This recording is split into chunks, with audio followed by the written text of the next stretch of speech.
My name is Eleanor. I am 69 years old, and on the day my husband's will was read, my sons divided $30 million between themselves, as if it were a poker game. Stephen got the construction companies. Daniel inherited the restaurant chain, the estates, the luxury condos, the sports cars, everything. Absolutely everything. And I, after 45 years of dedicated marriage, after sacrificing my entire life for that family, received a dusty envelope that looked like trash. My daughter-in-law Jessica laughed in my face and said, "At least you can use it to store recipes, mother-in-law." Stephen didn't even look at me. Daniel sighed, as if my very existence was a burden. Humiliated and shattered, I walked out of that office feeling like my life was worthless. But what they didn't know was that tonight, when I opened that despised envelope in the solitude of my home, I would find something that would change everything forever. Arthur had died just a week ago. Pancreatic cancer took him in 6 cruel and painful months. For 45 years, he had been my partner, my refuge, the man who built an empire from scratch, working day and night. I was always by his side. When he stayed up until dawn reviewing numbers, I brought him coffee and stayed awake waiting for him. When he had to travel for business for weeks on end, I managed the house alone and raised our 2 sons without ever complaining. When the banks wouldn't lend him money to expand the business, I sold the jewelry my mother had given me to help him get the capital he needed. I never asked for recognition. I never claimed credit. I just loved my husband and trusted that he would take care of me when the time came. How wrong I was. The reading of the will took place at the office of Rose Albright, the family lawyer.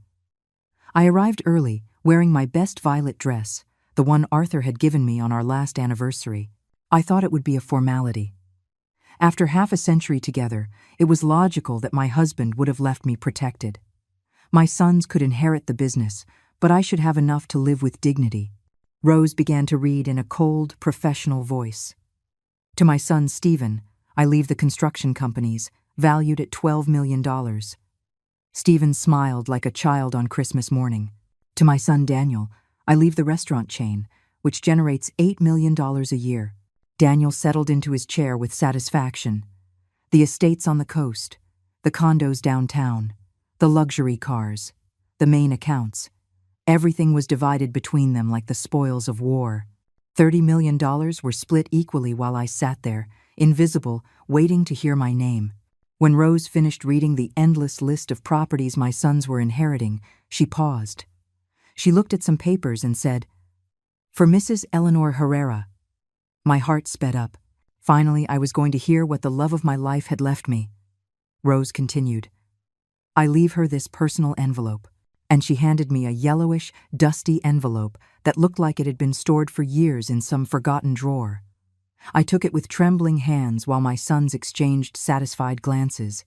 Jessica, my daughter-in-law, couldn't contain her laughter. "At least you can use it to store recipes, mother-in-law." Stephen didn't even look up from the documents he was reviewing. Daniel sighed, as if my presence were an annoyance to be tolerated.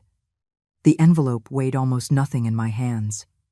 It felt empty. It felt like a mockery. Rose closed the will folder and turned to my sons to explain the legal procedures they had to follow to take possession of their inheritance. They talked about wire transfers, deeds, and corporations. As if I wasn't there. As if I were a ghost sitting in that leather chair. I stood up slowly, put the envelope in my purse, and walked to the door. No one said goodbye. No one asked if I needed help. No one offered me a ride home. I left that office with a broken heart, feeling that 45 years of love and sacrifice had been reduced to a dusty envelope that probably contained a sentimental letter with no real value. I walked through the streets of the city, where I had lived my entire adult life, where I had built a family that now treated me like garbage, and I cried like I hadn't cried since I was an abandoned child. That night, sitting in the living room of my empty house, with the silence weighing like a tombstone on my shoulders, I decided to open the envelope. My hands trembled as I broke the yellowed seal. Inside was a single folded sheet of paper.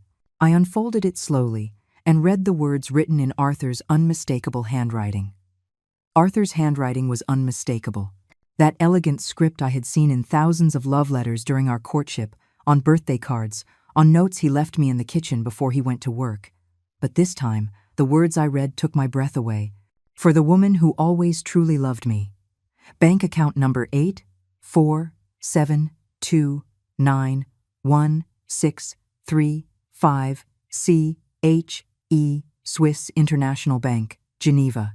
And below that, a line that made me tremble. What you find here is only the beginning. They didn't deserve to know the truth, but you do. My heart began to beat so hard I thought it would burst out of my chest. A Swiss bank account? What was Arthur talking about? For 45 years of marriage, he had told me everything about his businesses, or so I thought. What secrets had he kept? What truth was it that my sons didn't deserve to know? I stayed up all night, tossing and turning in bed, with that piece of paper clutched to my chest. The next day, I called the bank. My shaky English was met by an operator who spoke perfectly. I gave her the account number, my personal information, and after a wait that felt like an eternity, I heard the words that changed my life forever. Mrs. Herrera, the current balance in your account is 100 million United States dollars. 100 million. The phone slipped from my hands and fell to the floor. $100 million. More than 3 times what my sons had inherited combined. I sat on the kitchen floor, shaking, trying to process what I had just heard. Arthur had left me a secret fortune, a fortune that no one knew about, a fortune that made the 30 million from the official will look like pocket change. But that wasn't all, the operator continued. Ma'am, we also have instructions to courier you a safe deposit box that your husband deposited here 2 years ago. We can schedule the delivery. A safe deposit box. What else had Arthur kept hidden? What other secrets awaited me? I accepted the delivery for the next day and hung up the phone with trembling hands. My mind was a whirlwind of questions. How had Arthur acquired so much money without me noticing? Why had he kept it a secret? Why had he decided to leave it only to me? And the question that tormented me the most, what truth was it that my sons didn't deserve to know? The courier arrived the next day, at 10 o'clock in the morning sharp. It was a small but heavy safe, with a combination that came in a sealed envelope. The numbers were our wedding date, June 15th, 1980. Typical of Arthur, always so romantic, even in his darkest secrets. I closed the living room curtains, unplugged the phone, and sat in front of the safe with my heart racing. I dialed the combination and heard the click of the mechanism opening. Inside were documents, photographs, letters, and a thick envelope with my name written in large letters. I opened it with trembling hands and began to read the most shocking letter of my life. My dearest Eleanor, the letter began. If you are reading this, it means I have passed away and our sons have shown their true colors at the reading of the will. I know they humiliated you. I know they treated you like trash. I know they laughed at you when they gave you that dusty envelope, but I needed it to happen this way. I needed them to show who they really are before you knew the truth. During the last 2 years of my life, I discovered things about Stephen and Daniel that broke my heart. Things you do not know. Things that forced me to make difficult decisions. The $100 million you found in the Swiss account are only part of my real fortune. There is more. Much more. But before you know everything, you need to know the truth about our sons. My world swayed. What truth? What had Arthur discovered? I continued reading, my soul on edge. Stephen is not the successful businessman he appears to be. For 3 years, he has been siphoning money from my company to cover his gambling debts. He owes over $2 million to loan sharks who are not exactly understanding. Jessica doesn't know, but he has mortgaged their house twice and is about to lose it. The documents proving all this are in this box. I felt as if I had been punched in the stomach. My older son, who had always been my pride, was a compulsive gambler who had stolen from the family business. But the letter continued, and what I read about Daniel was even worse. Daniel has a cocaine addiction that he has been hiding for 5 years. He has secretly sold 3 properties I had given him to finance his habit. But the most serious thing is that he is involved with drug traffickers who are blackmailing him. They threatened to kill him if he didn't pay them $500,000 by the end of the year. The documents of his debts and the photographs proving his addiction are also in this box. Tears began to stream down my cheeks. How had I been so blind? How had I not realized that my sons were destroying their lives? Arthur's letter continued, revealing darker and darker secrets. But what hurts me the most, my love, is what they plan to do with you. I heard them talking one night in my study. They thought I was asleep from the medication, but I heard every word. Stephen told Daniel that when I died, they had to get rid of you as quickly as possible. Jessica suggested they declare you mentally incompetent and have you committed to a nursing home. Daniel said it would be easy to get a doctor to sign the necessary papers. They wanted to take your share of the inheritance and lock you away somewhere you wouldn't be an inconvenience to their plans. The paper grew damp with my tears. My own sons, my own flesh and blood. They had planned to lock me away like a sick animal to steal my money. That's why I made the decision to protect you, Arthur continued. That's why I moved the bulk of my fortune to accounts only you can access. That's why I let them have the crumbs from the official will, while you have access to the real inheritance.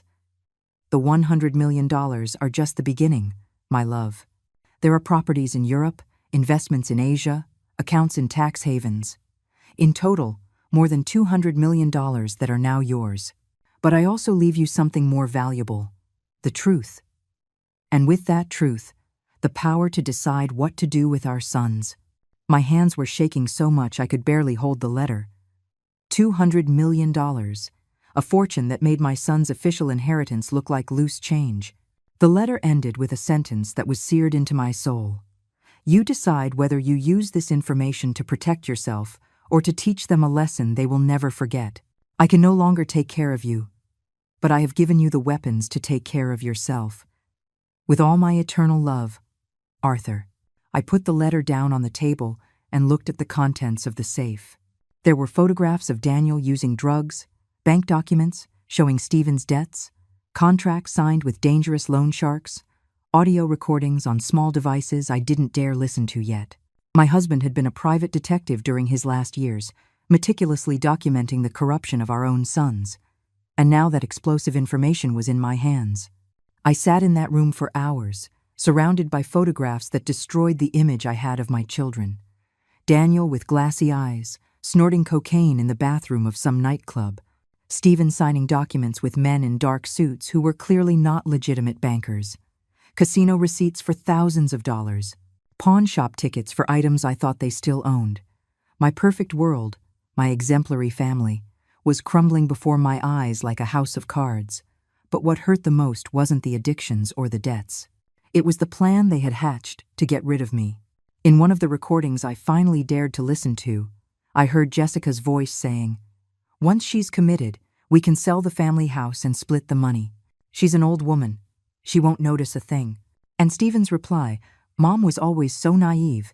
It'll be easy to convince her it's for her own good." Over the next few days, I dedicated myself to investigating every document Arthur had left in that safe. He had hired private investigators to follow our sons. He had recorded phone conversations. He had photographed secret meetings. My husband had built a complete file on Stephen and Daniel's lies and betrayals. And among all those papers, I found something that chilled my blood. A contract signed between my sons and a specialized geriatric care company. They had already paid the deposit to commit me to a place called Willow Creek Senior Living, a private nursing home 3 hours from the city. The contract was dated 2 weeks before Arthur's death. They had planned to lock me away before their father even died. They had planned to rob me while I was mourning at his funeral. The phone rang one morning as I was reviewing bank documents. It was Stephen, using that fake voice he used when he wanted something. "Mom, we need to talk. Jessica and I are worried about you. You've been very quiet since the funeral." Worried? How ironic. I told him I was fine, that I just needed time to process the loss. But he insisted. "It's not good for you to be alone in that big house. We've been thinking about options to make you more comfortable." There it was. The plan was beginning to unfold. "What kind of options?" I asked, feigning innocence. "Well, there are some very nice places where you can have company, activities, 24-hour medical care, places where you don't have to worry about a thing. Places like Willow Creek Senior Living," I thought, feeling rage begin to boil inside me. That same afternoon I received another call, this time from Daniel. "Mom, Stephen told me you spoke this morning. I think it's an excellent idea for you to consider moving somewhere more suitable for your age. His voice sounded nervous, as if he were reading from a script. Besides, he continued, we need to talk about finances. Dad left you the house, but the upkeep is very expensive. The taxes, the utilities, the repairs. It would be better to sell so you can live somewhere without those worries. Selling the house, of course, was part of the plan. Get rid of me and take whatever they could. I'm in no hurry to make decisions, I replied. We just buried your father. But Mom, he insisted, the longer you wait, the harder it will be. At your age, changes are complicated. It's better to act fast. At my age, as if I were a senile old woman incapable of taking care of herself. Over the following days, the calls intensified. Stephen, Daniel, and Jessica took turns pressuring me. They would show up at my house unannounced, always with brochures for senior living facilities and arguments about my safety and well-being. Look at this place, Mom, Jessica would say, showing me pictures of gardens and activity rooms. They have physical therapy, painting classes, excursions. You would be so happy here, but I had researched that place. It was a gilded cage where relatives deposited inconvenient elders and forgot about them forever. The online reviews spoke of medical negligence, terrible food, and abusive staff. A perfect place for someone to slowly disappear from the world. One afternoon, while pretending to consider their suggestions, I decided to test them. You're right, I told them during a forced family dinner. Maybe it is time to make some changes. But first, I'd like you to help me with something. Their eyes lit up, thinking I had given in. Of course, Mom, whatever you need, Stephen said with a fake smile. I want to review all of your father's company documents. I want to understand exactly what you inherited and how the business works. The silence that followed was deafening. Stephen and Daniel exchanged nervous glances. Don't worry about that, Mom, Daniel said quickly. We'll take care of everything. You don't have to bother with paperwork. But I insist, I continued. After 45 years of building that empire with your father, I have a right to know what will happen to it. Jessica chimed in with that condescending smile. I hated so much. Mother-in-law, those things are very complicated. Numbers, taxes, contracts. It's better to let the men handle it while you relax in your new home. The men. As if I were a child incapable of understanding basic math. Besides, Stephen added, we've already made some important decisions. We've sold one of the estates to pay off company debts. Sold an estate? What debts? Arthur had been dead for barely a month, and they were already liquidating properties. What kind of debts? I asked. Boring stuff, Mom. Taxes, suppliers, payroll. Don't you worry about it. But I knew the truth. I knew Stephen had used that money to pay his loan sharks. I knew they were plundering the inheritance to cover their vices. That night, alone in my house, I made a decision. I was not going to be the silent victim they expected. I was not going to let them lock me in a nursing home while they stole everything Arthur and I had built together. I had $200 million. I had proof of their crimes. And I had something they had underestimated. 45 years of experience being the wife of a brilliant businessman. I had learned more than they thought. I had absorbed more knowledge than they imagined. And now it was time to use all of it to my advantage. I picked up the phone and called the Swiss bank. It was time to start moving my pieces in this deadly chess game my own sons had started. The next day, as I was having breakfast, the doorbell rang. It was an older, elegantly dressed man who introduced himself as George Maxwell, an attorney, Mrs. Herrera. I'm here on behalf of your late husband. I have specific instructions to carry out. Arthur had hired independent lawyers, different from Rose, to handle his secret affairs. George handed me a thick folder full of legal documents. Your husband asked me to deliver this to you exactly 1 month after his death. These are legal powers, contracts, and authorities that will allow you to take full control of all his companies if you so choose. Full control. Arthur hadn't just left me money. He had left me the keys to the kingdom. Your sons do not know these documents exist, George continued. According to your husband's instructions, you have the power to revoke their inheritances if you deem they are not meeting the family's ethical standards. George Maxwell sat in my living room and began to explain documents that seemed to come from a spy movie. Your husband was very meticulous, Mrs. Herrera. These contracts grant you 51% of the shares in all the family businesses. On paper, your sons inherited control, but legally, you are the majority shareholder. My head was spinning as I tried to process the information. How is that possible? The will rose red. That will, George interrupted, only covered the visible assets. Your husband created a complex corporate structure where the companies are under the umbrella of a family holding company. And you, Mrs. Herrera, are the owner of that holding company. Arthur had been playing chess, while we all thought he was playing checkers. He had built a perfect legal trap, disguised as a generous inheritance for his sons. But there's more, George continued, opening another folder. Your husband also tasked me with investigating your son's activities for the last 3 years. What we discovered is enough to completely nullify their inheritances, and in some cases, to initiate criminal proceedings. He showed me photographs I had already seen in the safe, but also new documents. Irregular bank transfers, fraudulent contracts, fake invoices. Stephen has been diverting funds from the construction company to pay gambling debts. In total, he has stolen nearly $3 million. Daniel has used company vehicles to transport drugs, turning the family restaurants into money laundering centers. Each revelation was like a hammer blow to my chest. How had I raised 2 criminals without realizing it? George took out an audio recorder and played it. I immediately recognized my son's voices. When the old lady is locked up, Stephen was saying, "We can liquidate everything and get out of the country. With 50 million each, we can start over in Europe." Daniel's voice replied, "Yeah, but we have to act fast. The cartel is pressuring me for the money I owe. If I don't pay them soon, they're going to start killing people." "Don't worry," Stephen continued. "In 2 weeks, Mom will be committed and will have access to all the accounts. Rose has already prepared the mental incapacity documents." My blood ran cold. They weren't just planning to rob me.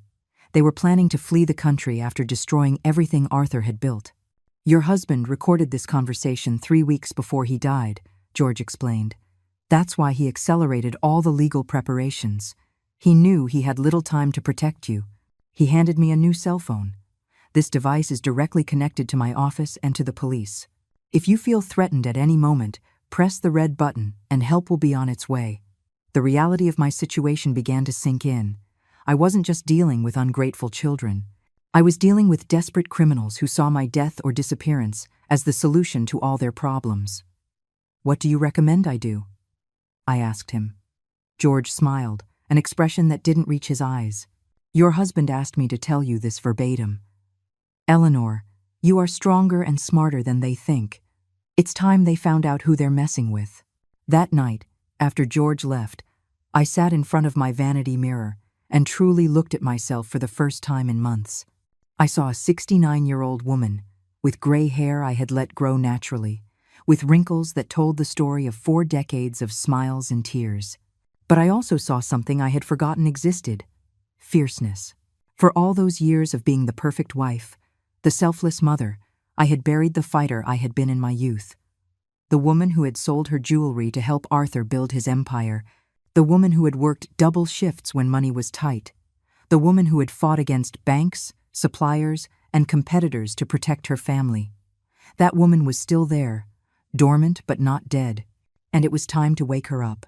The next day, I began my counterattack. First, I called the bank and transferred $10 million to a local account. I needed immediate liquidity for what I had planned. Next, I hired a private security firm to watch my house 24 hours a day. If my sons planned to speed up my commitment, they were going to meet more resistance than they expected.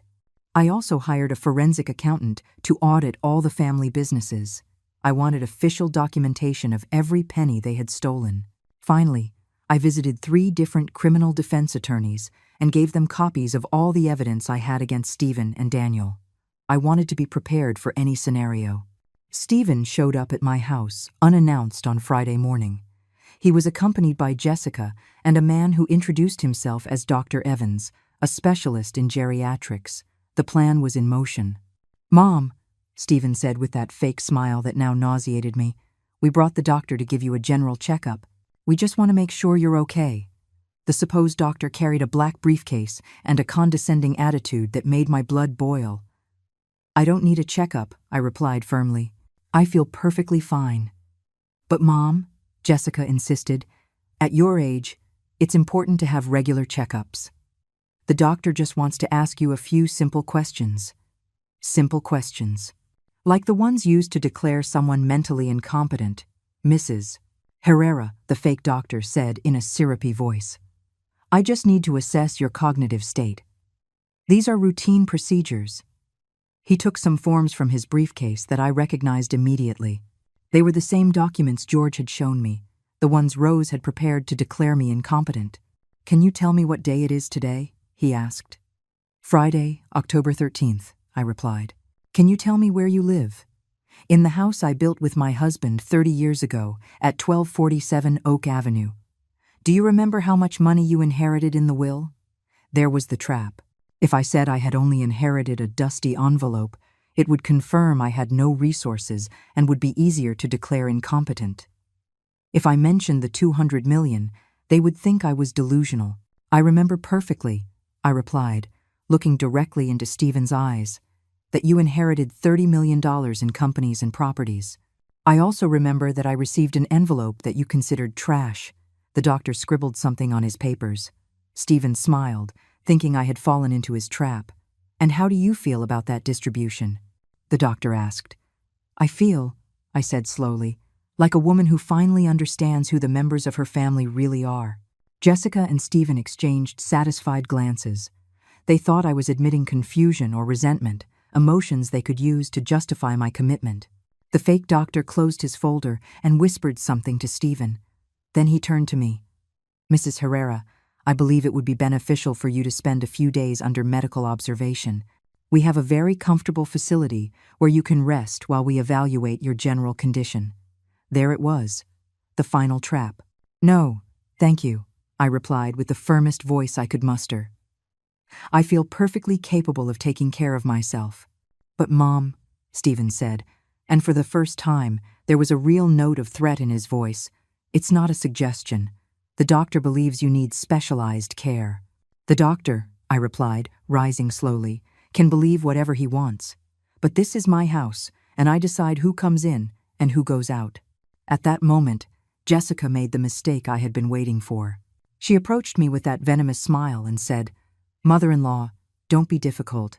We all know you can't take care of yourself anymore. It's time you accept reality and let the adults make the important decisions." The adults. As if I were a child, as if 45 years of marriage and building an empire had taught me nothing about life. I looked at Stephen, at Jessica, at the fake doctor, and I smiled for the first time in weeks. It was a smile they had never seen before, a smile that would have made Arthur proud. "You're right," I said softly. "It is time for the adults to make the important decisions. And that's exactly what I'm going to do." I took out my cell phone, the one George had given me, and pressed the record button. "I want to be very clear about what is happening here," I said in a firm voice as I recorded them. "My son Stephen, my daughter-in-law Jessica, and this supposed doctor are trying to force me into a facility against my will." The fake doctor immediately grew nervous. "Ma'am, this is just a routine medical evaluation." "Routine?" I answered, keeping the phone pointed at them. "Is it routine to come to my house unannounced? Is it routine to bring commitment papers already filled out?" Stephen tried to snatch the phone from me. "Mom, put that thing away. You're acting irrational." "On the contrary," I said, stepping away from him. "I'm behaving exactly as a woman should who discovered her own family plans to lock her away to steal her inheritance." Stephen's expression changed completely. The mask of the concerned son fell away, and for the first time I saw his true face, cold, calculating, dangerous. "We don't know what you're talking about," Jessica said, but her voice trembled. "I'm talking," I continued, pulling one of the photographs Arthur had left in the safe from my purse, "about this." It was a picture of Stephen leaving a casino at 3 o'clock in the morning, clearly drunk, accompanied by two men who were obviously not legitimate businessmen. I'm talking about the gambling debts. I'm talking about the money stolen from the company. I'm talking about the contract you already signed with Willow Creek to have me committed." The silence that followed was deafening. The fake doctor started backing toward the door. "I think there's been a misunderstanding. I'll be leaving." "Not so fast, doctor," I said, blocking his path. "How much did they pay you to sign false documents of mental incapacity?" The man turned pale. "I don't know what you're talking about." "I'm talking about this," I said, showing him another photograph where he appeared receiving an envelope of money from Stephen. My husband hired private investigators during his final months. He documented every dirty move you made. Jessica began to cry, but they weren't tears of sadness. They were tears of pure panic. "Mother-in-law, you don't understand. Everything we've done has been for your own good." "For my good?" I repeated, feeling a rage give me a strength I hadn't felt in years. "Stealing from the family business is for my good? Planning to flee the country with the money is for my good?" Stephen finally lost his composure. "Enough. You're a crazy old woman who doesn't know what she's talking about. Dad made a mistake leaving you anything. You're too stupid to handle money." There it was, the truth. After 45 years of pretending to love me, he finally showed what he really thought of me. "Stupid?" I asked, taking out my phone and dialing a number. "George, it's Eleanor. They're here, just as you predicted." "Yes, I've recorded everything." Stephen tried to take the phone from me again, but this time I didn't back down. "If you touch me," I said in a voice I didn't recognize as my own, "it will be the last thing you do as a free man." "What do you mean?" Jessica asked, her voice cracking. "I mean," I replied, "that right now, 3 criminal lawyers are reviewing evidence of fraud, embezzlement, and conspiracy to commit kidnapping." Just then, the doorbell rang. It was 2 police officers, accompanied by George, Mrs. Herrera. One of the officers said, "We received your emergency call." Stephen and Jessica looked at each other in absolute terror. The fake doctor tried to sneak out, but George stopped him. "Dr. Evans, or should I say, Mr.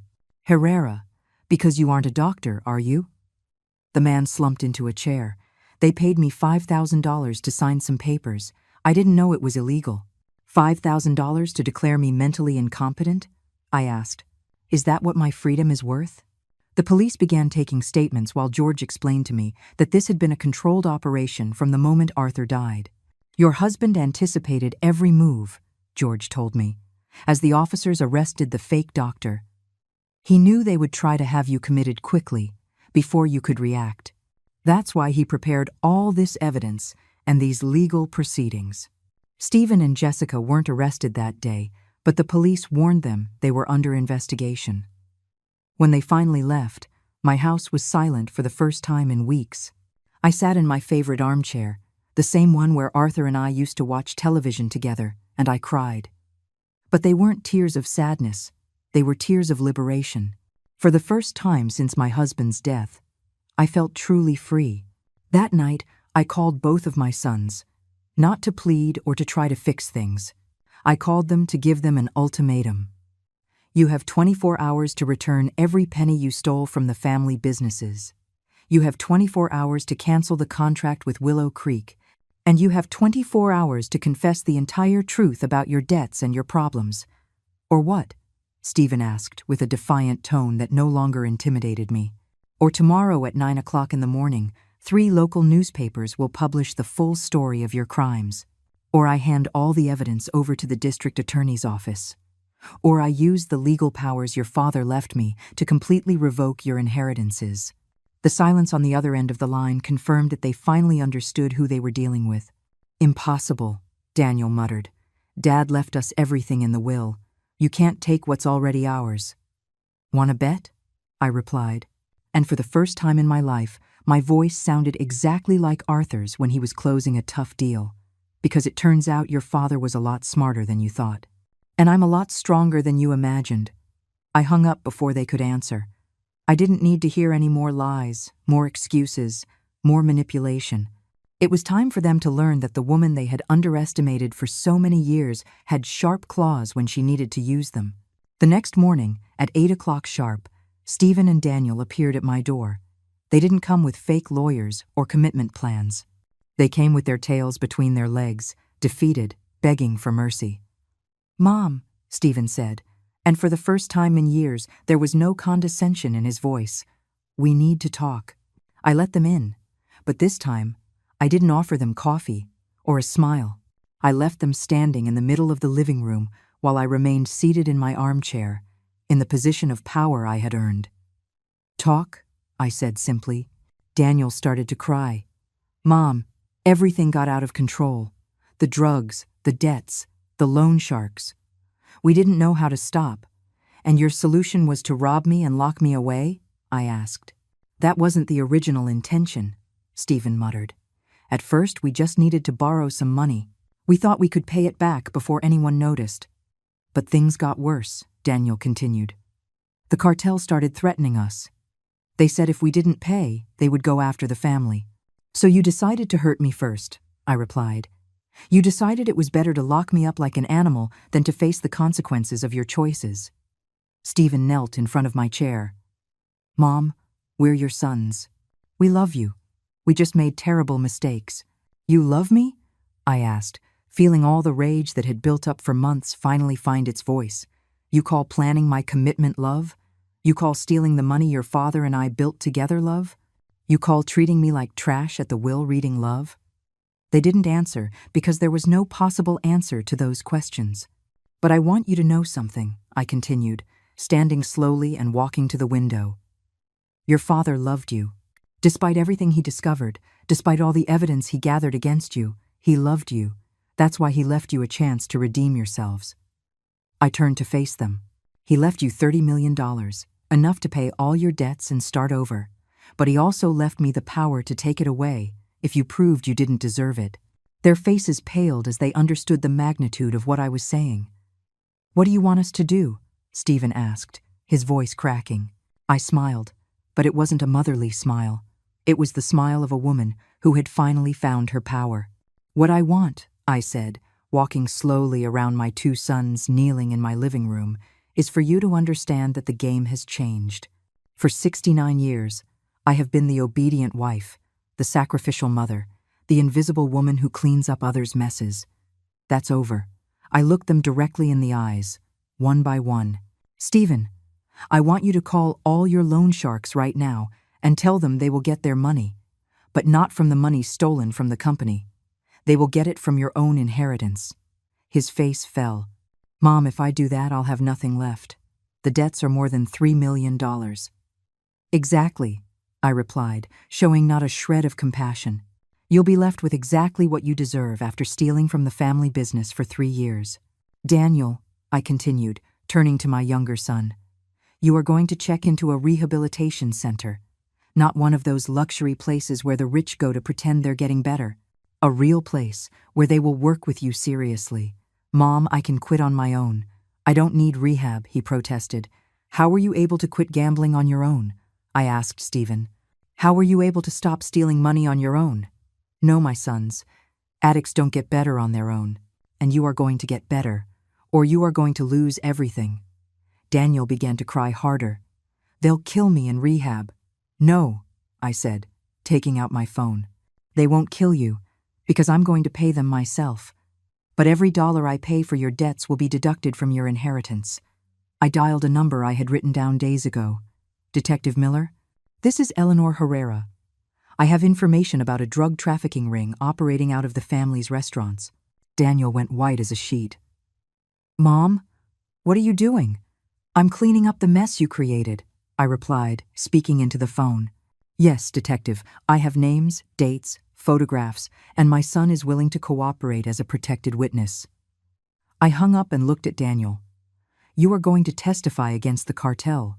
You are going to give the police all the information you have about their operation, and you are going to do it before you enter rehab. They'll kill me if I do that, he muttered. They'll kill you if you don't pay, I replied. At least this way, you have a chance to live and start over. Stephen tried to stand, but I stopped him with a look. I'm not finished with you. I took the documents George had given me from my bag. Did you know that your father left me in control of all the family businesses? Did you know that I can legally fire you right now? Panic filled his eyes. Mom, that company is all I know how to do. It's my life. It was your life, I corrected him. Until you decided to turn it into your personal cash register. I showed him the financial statements the forensic accountant had prepared. $3 million stolen over 3 years. Fake invoices, irregular transfers, ghost accounts. Do you know what this is? This is evidence of a federal crime. But there's a way to resolve this without involving the DA's office, I continued, seeing hope light up in his eyes. You are going to sign your resignation as CEO of all companies. You are going to transfer all of your shares to me. And you are going to work as a common laborer, earning a basic wage until you have paid back every penny you stole. A laborer? He asked, incredulous. You're going to start from the bottom, just like your father did. You're going to carry bricks. You're going to clean offices. You're going to do the work that real working men do every day. And you're going to learn what it means to earn money honestly. The humiliation on his face was evident, but there was something else too: respect. For the first time in years, he was seeing me as more than a harmless old woman. Jessica, who had been quiet throughout the conversation, finally spoke. Mother-in-law, this is ridiculous. They can't accept these conditions. They're your sons. I turned to her with a smile that could freeze blood. Oh, really? And what are your options, my dear daughter-in-law? I took another photograph from my bag. It was Jessica kissing a young man in a hotel parking lot. Should I tell Stephen about your affair with the Pilates instructor? Or would you prefer to tell him yourself? Her face fell completely. Or would you prefer I tell him about the $50,000 you've been siphoning from the family account to buy yourself clothes and jewelry? Stephen looked at his wife with an expression of absolute betrayal. What is my mother talking about? Your wife, I continued, savoring every second of her discomfort, has been stealing from you for 2 years. And she's been sleeping with Rick, the Pilates instructor from the gym, for 6 months. Jessica started to deny everything, but I pulled out more photographs. Do you want me to keep showing evidence? Or are you going to confess the truth to your husband? Stephen stood up slowly, looking at Jessica, as if seeing her for the first time. Is it true? She cried, but she didn't deny anything else. Why? He asked. Because, I answered for her, she thought that when you inherited, she would have access to millions of dollars. She planned to stay with you until she had enough money to divorce you and take half. This can't be happening, Stephen muttered, holding his head in his hands. Oh, but it is happening, I said, feeling more powerful than I had in decades. And we're just getting started. I pulled the last document from my bag. This is a divorce agreement my lawyer prepared. Jessica is going to sign it now, without asking for a single penny in the division of assets. Because if she doesn't sign it, all these photographs will appear in the newspaper tomorrow, along with the evidence of her theft. You can't make me sign anything, Jessica said. But her voice was trembling. Can't I? I asked, dialing another number on my phone. Hello, Rick. This is Jessica's mother-in-law. Yes, I have some very interesting photographs that I think your wife would want to see. Jessica lunged at me, trying to grab the phone. Stop, he's married. His wife doesn't know anything. Exactly, I said, moving away from her. And unless you sign this divorce immediately, she's going to know everything. I hung up and held out a pen to her. You have 30 seconds to decide. Jessica signed the document with trembling hands, crying inconsolably. Stephen looked at her as if she were a stranger. Very well, I said, putting the signed document away. Now get out of my house and never come back. If I see you near this family again, I will make good on my threat to call Rick's wife. Jessica ran out without another word. I was left alone with my 2 defeated sons, sitting on my living room floor like punished children. Do you understand now? I asked them. Do you understand now that I am not the helpless old woman you thought I was? Daniel nodded, still crying. Mom, can you ever forgive us? I looked at him for a long moment before answering. That's up to you. If you do everything I've asked, if you truly get clean, if you learn to be men of honor like your father was, maybe. But it's going to take years. And you're going to have to earn my forgiveness every single day. Stephen finally lifted his head.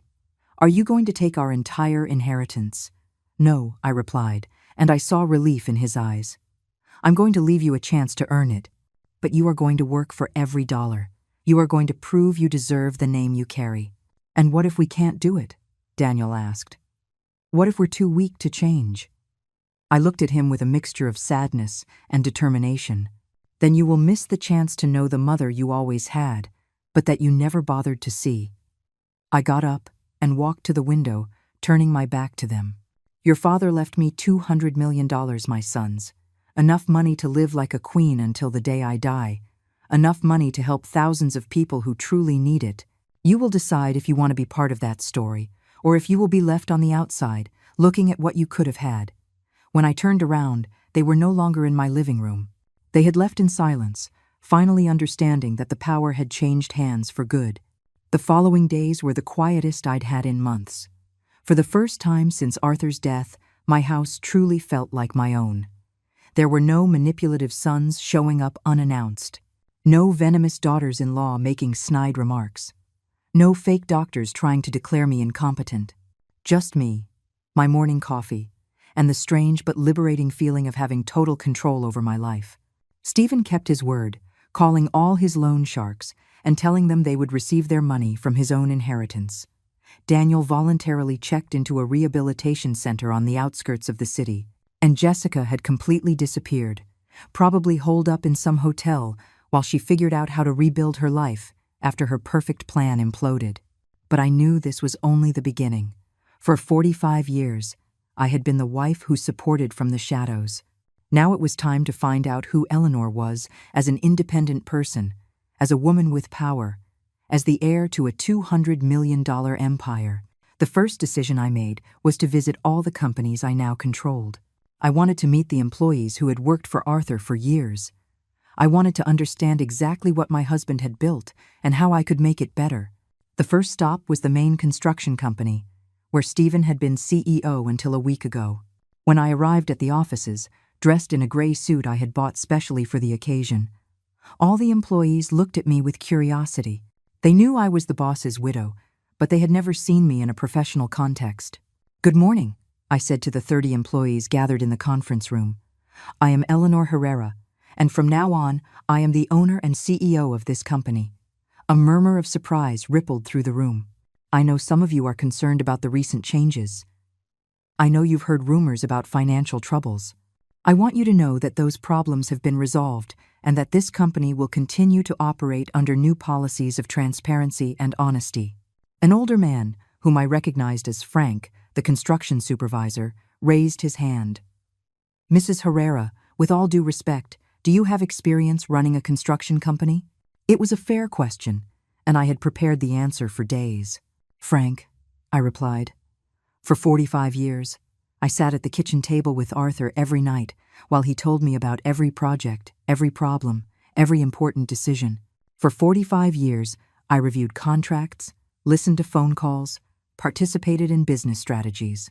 The difference is that now, instead of advising from the shadows, I will be leading from the front." Several employees nodded in approval. They had seen my dedication to the family for decades. "But there are changes that will be implemented immediately," I continued.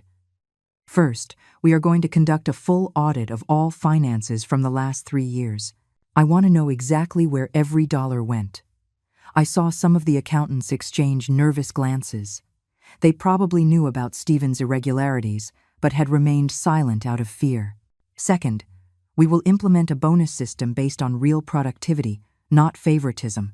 Third, any employee who has information about past irregular activities can come speak with me privately, without consequences, to help me clean up this company. I raised my hand to stop the murmurs. And fourth, the minimum wage at this company will increase by 30%, effective immediately. The silence that followed was absolute. Then, slowly, the applause began. These workers had watched Stephen spend money on luxury cars and expensive trips while they struggled to make ends meet. Now they had a boss who understood what it meant to work hard for every dollar. Over the next few hours, several employees came to my temporary office with information about the financial irregularities. They confirmed everything I already knew and added details that made my blood boil. Stephen hadn't just stolen to cover gambling debts. He had also been overbilling clients and keeping the difference. He had sold high-quality construction materials and bought cheap ones, pocketing the difference and compromising the safety of the projects. That afternoon, I visited the restaurants that had been Daniel's inheritance. The situation there was even worse. The managers confirmed that for months they had been pressured to accept special clients who paid in cash and didn't want receipts. The money laundering had been so blatant that several employees had considered quitting rather than be complicit. "Why didn't you say anything?" I asked them. "Mrs. Herrera," replied Gloria, the manager of the main restaurant. "Mr. Daniel told us that if we spoke to anyone about the special clients, we would lose our jobs. Some of us have families to feed." The rage I felt at that moment was volcanic. My sons hadn't just stolen money. They had intimidated honest workers into being accomplices to their crimes. But I also discovered something beautiful during those visits. I discovered that Arthur's employees were hardworking, honest people who had genuinely respected my husband and were willing to respect my leadership if I proved to be fair. I discovered that I had natural business instincts that I had developed over decades without realizing it. I discovered that when I spoke with real authority, based on knowledge and experience, people listened. And I discovered something more important, that I liked having power. I liked making decisions. I liked being the boss instead of the invisible wife. That night, sitting in my study with a glass of wine and the company's financial statements spread across the desk, I called George. "How are the criminal investigations going?" I asked. "Very well," he replied. "Daniel is cooperating fully with the police from the rehab center. His testimony is going to dismantle the entire drug trafficking network that was operating in the restaurants. It's going to be a major case. And Stephen? Stephen is complying with the payments to his loan sharks. He started working as a laborer on one of his own construction sites. The employees are. Let's just say they're enjoying watching him carry bricks under the sundae." I laughed for the first time in weeks. Poetic justice tasted sweet. "But there's something else I need to discuss with you," I continued. "I want to establish a charitable foundation. I want to use part of this $200 million to help older women who are in vulnerable situations." George was quiet for a moment. "Women like you would have been if Arthur hadn't protected you." "Exactly," I replied. "Women whose children abandon or mistreat them. Women who have no resources to defend themselves. Women whom society considers invisible simply because they are older. That's a beautiful idea, Eleanor. Your husband would be proud." "I hope so," I murmured, touching the photograph of Arthur I had on my desk. The days passed, and slowly I began to rebuild not only the businesses, but also my relationship with my sons. Stephen came to visit me every Sunday after his week of physical labor. He was thinner, more humble, but also more real than he had been in years. "Mom," he said one Sunday, "I want you to know that for the first time, I understand what Dad felt when he built all this. Honest work has a different taste." Daniel called me from the rehab center twice a week. His conversations were painful but honest. "I'm learning to live without lying to myself," he told me in one call. "It's the hardest thing I've ever done in my life." Were they going to earn my complete forgiveness? I didn't know. Were they going to one day get their full inheritance back? That was up to them. But for the first time in my life, I wasn't defined by being someone's mother or someone's wife. I was Eleanor, a businesswoman, a philanthropist, a powerful woman in my own right. And that woman had big plans for the future, plans that went far beyond revenge, plans that were going to change lives, including my own. Arthur had given me the tools to defend myself, but I had chosen to use them for something bigger, to become the woman I always had the potential to be, but never had the chance to discover. 6 months after that, while reading that changed my life forever, I found myself standing in front of my bedroom mirror, preparing for the most important event since Arthur's death. That night was the launch of the Arthur and Eleanor Herrera Foundation for Vulnerable Senior Women. I was wearing a gold dress that I had chosen, especially for the occasion, not because it was the most expensive, but because it was the color of strength, the color of the power I had discovered within myself. As I put on the earrings Arthur had given me for our 20th anniversary, I thought about everything that had changed since that night I opened the dusty envelope my sons had despised. The foundation had already helped over 200 older women in its first few months of operation. Women like Rose, 73, whose children had emptied her bank account and left her living in deplorable conditions. Like Carmen, 68, who had been a victim of domestic violence for decades and finally found the courage to escape. like Patricia, 75, whose family had tried to declare her mentally incompetent to steal her pension. Every story I heard reminded me how close I had come to becoming one of those victims. And every woman we helped confirmed that I had made the right decisions. The phone rang as I finished getting ready. It was Stephen. Over these 6 months, our conversations had slowly evolved from hostility to something resembling mutual respect. "Mom," he said, and his voice sounded different, more mature. "I wanted to wish you luck at the launch tonight." "Thank you," I replied, surprised by the sincerity in his tone. "How are things at the construction site?" "Good," he answered. "We finished the affordable housing project you proposed today, seeing the families move into their new homes. I get why Dad loved this business. It was true. I had turned part of the construction company into a project for low-income housing. It was profitable, but it also had a social purpose that filled my heart." "Mom," Stephen continued, "I know I have no right to ask you for anything, but can I come to the launch tonight?" The question took me by surprise. For months, I had kept my sons away from my new projects, not as punishment, but because I needed space to discover who I was without them. "Why do you want to come?" I asked. "Because," he said, and I heard real emotion in his voice. "I'm proud of you. Because I want people to know that I'm your son. Because for 35 years, I thought you were just my mom, and now I realize you are Eleanor Herrera, an extraordinary woman who just happens to be my mother." Tears began to roll down my cheeks. Those were the words I had waited decades to hear. "You can come," I finally said, "but you will come as a guest, not as privileged family. You will sit with everyone else, and you will listen to what I have built without your help." "Understood," he replied. "And Daniel?" "Daniel gets out of rehab next week. If he stays clean, if he continues to cooperate with the police, if he proves he has truly changed, then we can talk about his future in the family." I hung up the phone feeling a strange mix of hope and caution. My sons were changing, but I had learned not to blindly trust promises. This time they would have to prove their transformation with actions, not words. The launch event was held in the main ballroom of the city's most elegant hotel. Over 300 people had arrived. Business leaders, politicians, social workers, and especially older women who had found a second chance in our foundation. As I walked among the guests, greeting and thanking them for their support, I felt more alive than I had in years. These were my people now, not the family that had betrayed me, but the community I had chosen to build, the community of people who believed in second chances and in the dignity of older women. George approached me with a huge smile. "Eleanor, this is incredible. I've never seen such a positive response for a new foundation. It's because the need was real," I replied. "For decades, we older women have been invisible to society. It was time someone saw us." At that moment, I saw Stephen enter the ballroom. He was wearing a simple suit, nothing fancy, and he walked with a humility I had never seen in him before. Several guests recognized him, and I could see the curiosity on their faces as to why the son who had been disinherited was present at his mother's event. Stephen didn't try to approach me or claim any attention. He simply sat at a table in the back and waited. When it was time for my inaugural speech, I went up to the podium feeling a mix of nerves and excitement.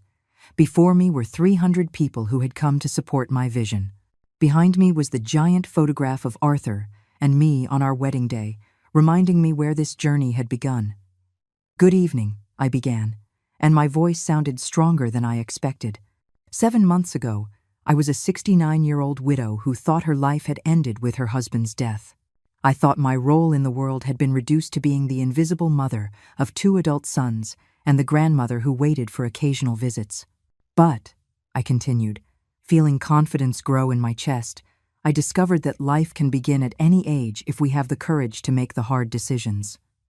I discovered that being older does not mean being invisible. I discovered that being 69 years old doesn't disqualify me from starting a new career, a new mission, a new version of myself." The applause started slowly and grew into a standing ovation. I saw tears in the eyes of many of the older women in the audience. They knew exactly what I was talking about because they had lived the same invisibility, the same underestimation. "This foundation," I continued when the applause died down, "exists because all women, regardless of their age, deserve dignity, respect, and opportunity. It exists because no woman should feel invisible or disposable simply because society has decided her value diminishes with the years. I searched for Stephen in the crowd. He was crying openly, with a look of pride and regret mixed on his face. This foundation also exists because I learned that forgiveness isn't something you give away. It's something that's earned. And that second chances are powerful, but only when they are accompanied by real change. I finished my speech by telling the story of an older woman who had come to our foundation last week. Her children had sold her house while she was in the hospital and split the money. When she was discharged, she had nowhere to live, and her own children told her to fend for herself. That woman, I said, now has a decent apartment, legal support to recover what was stolen from her, and a part-time job at our foundation helping other women in similar situations. Because it turns out that at 72 years old, she still had a lot to offer the world. She just needed someone to notice. When I stepped down from the podium, the ovation lasted for almost 5 minutes. One after another, women came up to hug me, to tell me their stories, to thank me for giving them a voice. But the most emotional moment came when Stephen timidly approached at the end of the night. "Mom," he said, with tears still fresh on his cheeks, "I want to apologize. Not just for the money, not just for the plan to have you committed. I want to apologize for not seeing you for 35 years. For treating you like you were just my mom instead of Eleanor Herrera, this incredible woman who was always there but who I was too blind to recognize." I looked at him for a long moment before answering. "Stephen," I finally said, "forgiveness is earned with time and actions. But respect, you've already earned that. You came here tonight expecting no privileges. You sat in the back without demanding attention. You cried with pride for my achievements instead of resentment for your situation.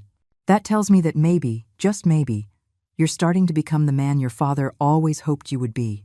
For the first time in 7 months, I hugged him, not as the mother who automatically forgives, but as the strong woman who recognizes genuine growth in another person. A year after that infamous day in Rose's office, I find myself sitting in the garden of my house, the same house my sons once wanted to sell to lock me away in a nursing home. But everything has changed. The garden is more beautiful than ever because I now have time to tend to it myself. The businesses are running better than when Arthur was alive because I've learned that leading with both the heart and the head produces better results than leading with ambition alone. And my family? Well, my family has become something I never thought possible. A real family, based on mutual respect instead of false obligations. Daniel got out of rehab 6 months ago and has been clean ever since. It wasn't easy. There were relapses, crisis nights, moments where I thought I had lost him for good. But something changed when he testified against the drug traffickers who had been blackmailing him. Seeing those criminals go to prison because of his testimony gave him a purpose that drugs never could. He now works at the foundation, helping other recovering addicts. His salary is modest compared to what he used to have, but he tells me it's the first money he's earned that he feels truly proud of. "Mom," he told me last week, "I never thought helping other people could fill the void I was trying to fill with cocaine." Stephen has also changed, though his path has been different. After a year working as a laborer on his own construction sites, I promoted him to supervisor, not out of favoritism, but because the other workers respected his transformation. He had learned what it means to earn every dollar with honest sweat. He had learned the names of all the employees, their family stories, their real needs. "It's strange," he told me a few days ago, as we had coffee in my kitchen, "but I feel like I'm only now understanding what Dad built. It wasn't just money. It was a community of people who depended on us to feed their families. He had divorced Jessica, who had vanished from our lives as quickly as she had appeared. We didn't know where she was, nor did we care to know. But the biggest change wasn't in my sons, it was in me. For 70 years, I had defined my worth through my relationships with others, as a daughter, as a wife, as a mother. I had never existed simply as Eleanor. Now, when I wake up each morning, I am not Arthur's widow or the mother of Stephen and Daniel. I am the CEO of 4 thriving companies. I am the founder of an organization that has helped over 500 older women reclaim their dignity. I am a 70-year-old woman who is living the most exciting and productive decade of her life. I am someone who makes important decisions, who influences the lives of thousands of people, who builds legacies that will last for generations. The foundation has expanded beyond my wildest dreams. We now have 3 shelters for older women who are victims of family abuse, a free legal aid program, a job training center that teaches new skills to women who thought their careers were over, and a micro-loan program that helps senior entrepreneurs start small businesses. Last week, a 65-year-old woman who had been unemployed for 2 years opened her own bakery with one of our microloans. When she cut the ribbon at the grand opening, she was crying with joy because she finally felt useful, valuable, and capable again. But perhaps the project I am most proud of is the Grandmother Mentor Program. We connect older women with business experience with young female entrepreneurs who need guidance. It turns out that decades of life experience, of having navigated family and financial crises, of having raised families and supported husbands in building businesses, makes us exceptional mentors. The young women need us more than we thought, and we have more to offer than society had ever recognized. It's beautiful to see how the wisdom of one generation becomes the springboard for the success of the next. George visited me yesterday to discuss the legal documents for a new expansion of the foundation. "Eleanor," he said as we reviewed contracts, "did you ever imagine you would become all this?" "Never," I answered honestly. "For 45 years, I thought my destiny was to be invisible, that my role was to support the dreams of others without having any of my own." "And now?" he asked. "Now," I said, looking out the window at the garden where Arthur and I used to walk together. "Now I understand that he didn't just leave me money in that dusty envelope. He left me permission to become who I always could have been, but never dared to be. This afternoon, I have a meeting with the mayor. He wants the foundation to partner with the city government to create a pilot program that could be expanded nationally. Assisted living programs that respect the independence of older women. Day centers where they can socialize and stay active without feeling like burdens on their families. Public policies that recognize that older women are a valuable social resource, not a problem to be hidden away. The idea of influencing policies that will affect thousands of women across the country excites me more than any inheritance I could have received. My sons come for lunch with me every Sunday. Not out of obligation, but because they genuinely enjoy my company. Our conversations have evolved from apologies and resentment to real debates about business, about life, about the future. Stephen consults me on important decisions at the construction company. Daniel tells me about the difficult cases he handles at the foundation. They ask for my advice not because I am their mother, but because they respect my judgment as a businesswoman and as a person. It's the family relationship I always wanted, but never knew how to build when we were younger. Have I forgiven them completely? That's a question I often ask myself. Forgiveness, I've discovered, is not an event, but a process. Every day that I see Stephen treat his employees with genuine respect, I forgive his past arrogance a little more. Every day that I see Daniel help another recovering addict, I forgive his betrayal a little more. But more important than forgiving them, I've learned to forgive myself. To forgive myself for being invisible for so many years. To forgive myself for accepting emotional crumbs when I deserved banquets of love and respect. The dusty envelope I received that day in Rose's office sits on my desk as I write these reflections in my journal. It no longer contains just the bank account number that changed my life. Now it holds letters from women we have helped, photographs of project inaugurations, newspaper clippings about the foundation's achievements. It has become a symbol of transformation, of second chances, of the beauty that can arise from the ashes of humiliation. Every time I look at it, it reminds me that endings can be beginnings, that crises can be opportunities, and that it is never too late to become who you are destined to be. If I could go back and speak to the Eleanor who walked out of that office crying a year ago, I would tell her, don't cry for what you have lost. Celebrate what you are about to gain. Don't lament the sons who betrayed you. Prepare to meet the men they are going to become. Don't cling to the invisible woman you were. Free yourself to become the powerful woman you always had inside you. I would tell her that the pain she feels in this moment is the birth pang of a new life, and that new life is going to be more beautiful, more meaningful, and more powerful than she ever dared to dream. And to you, dear listeners, who have heard my story to the end, I ask, How many times in your lives have you accepted being invisible when you deserved to be seen? How many times have you accepted crumbs when you deserved banquets? How many times have you allowed others to define your worth instead of discovering your own power?